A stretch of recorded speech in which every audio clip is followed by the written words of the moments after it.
Hello happy souls. இன்றைக்கி என்ன video அப்படின்னு பார்த்தீங்கன்னா, அம்மா வீட்டுக்கு போனப்போ நாட்டுக்கோழி பிரியாணி தான் ரெடி பண்ணியிருந்தோம். ஸோ அதை தான் உங்களோட ஷேர் பண்ண போகிறோம். நாட்டுக்கோழிங்கும் போது நம்ம முன்னாடியே வந்து குக்கரில் வேக வச்சு எடுத்துட்டோம் அப்படின்னா ஈஸியாக பிரியாணி ரெடி பண்ணிடலாம்.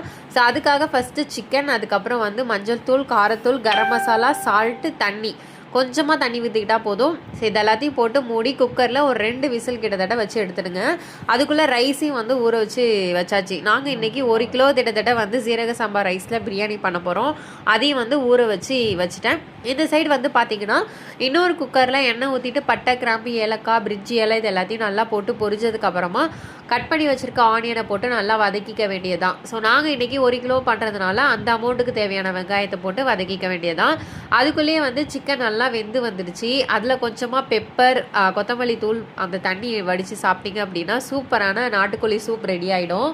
ஸோ யாரெல்லாம் இந்த மாதிரி சூப் குடிச்சிருக்கீங்கன்னு கமெண்ட்டில் சொல்லுங்கள். சூப்பராக இருக்கும் உண்மையிலேயே.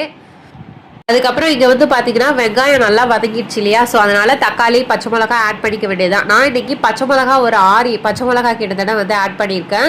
ஸோ காரத்தூள்லாம் எதுவும் ஆட் பண்ணலை. அதனால் பச்சை மிளகா போட்டுட்டு இஞ்சி பூண்டு பேஸ்ட் இதையும் ஆட் பண்ணி நல்லா வதக்கிக்க வேண்டியதான். ஸோ இது நல்லா பேஸ் மட்டும் நல்லா வதங்கிடுச்சுன்னா பிரியாணி சூப்பராக வந்துடும். கண்டிப்பாக இந்த மெத்தடில் ட்ரை பண்ணி பார்த்துட்டு எப்படி வந்ததுன்னு கமெண்ட்டில் சொல்லுங்கள். அதுக்கப்புறம் புதினா ஆட் பண்ணிக்க வேண்டியதான். ஸோ புதினாவையும் ஆட் பண்ணி நல்லா வதக்கிக்க வேண்டியதான். இந்த சைடு வந்து அம்மா மீன் குழம்பு ரெடி பண்ணிகிட்டு இருந்தாங்க. இந்த வாழை மீன் அதெல்லாம் குட்டி குட்டி மீன் வாங்கி அதை வந்து மீன் குழம்பு, ஒயிட் ரைஸ் இதெல்லாம் வந்து அந்த சைடு ரெடி ஆகிட்டு இருந்துச்சு. இங்கே வந்து நல்லா வதங்கினதுக்கு அப்புறமா நம்ம வேக வச்சுருக்க நாட்டுக்கோழி இருக்கு இல்லையா, அதையும் வந்து ஆட் பண்ணிக்க வேண்டியதான். ஆட் பண்ணிவிட்டு அதுக்கப்புறம் கொஞ்சமாக வந்து தயிர், கரம் மசாலா மட்டும் கொஞ்சமாக ஆட் பண்ணிவிட்டு இப்போ வந்து அந்த மசாலாவுக்கு தேவையான அளவுக்கு சால்ட் மட்டும் போட்டு ஒரு 2 நிமிஷத்துக்கு நல்லா பரட்டி விட்டுட்டு நம்ம வேக வச்சுருந்தோம் இல்லையா தண்ணி, ஸோ அதை வந்து ஆட் பண்ணிக்கிறோம். ஒரு டம்ளர் ரைஸ்க்கு 1 டம்ளர் அளவுக்கு தண்ணி வந்து அந்த அளவு ரேஷியோவில் வந்து ஆட் பண்ணிவிட்டு தண்ணி நல்லா கொதிச்சதுக்கப்புறமா நம்ம ரைஸ் ஆட் பண்ண வேண்டியதான். அதுக்குள்ளே இங்கே வந்து மீன் குழம்பு சூப்பராக ரெடி ஆகிடுச்சு.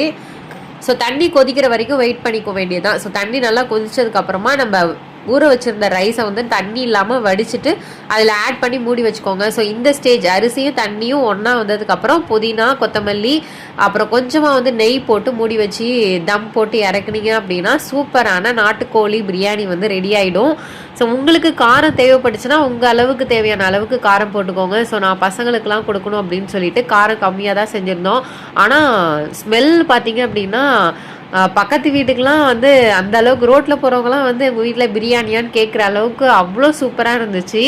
டேஸ்ட்டுமே வேறு லெவலில் இருந்துச்சு. கண்டிப்பாக இந்த மெத்தடில் ட்ரை பண்ணி பார்த்துட்டு எப்படி வந்ததுன்னு கமெண்ட்டில் சொல்லுங்கள். உங்களுக்கு நாட்டுக்கோழி பிரியாணி பிடிக்கும் அப்படின்னா இந்த வீடியோக்கு ஒரு லைக் பண்ணிவிட்டு மறக்காமல் நம்ம சேனலையும் சப்ஸ்கிரைப் பண்ணிக்கோங்க. நெக்ஸ்ட் வீடியோவில் பார்க்கலாம்.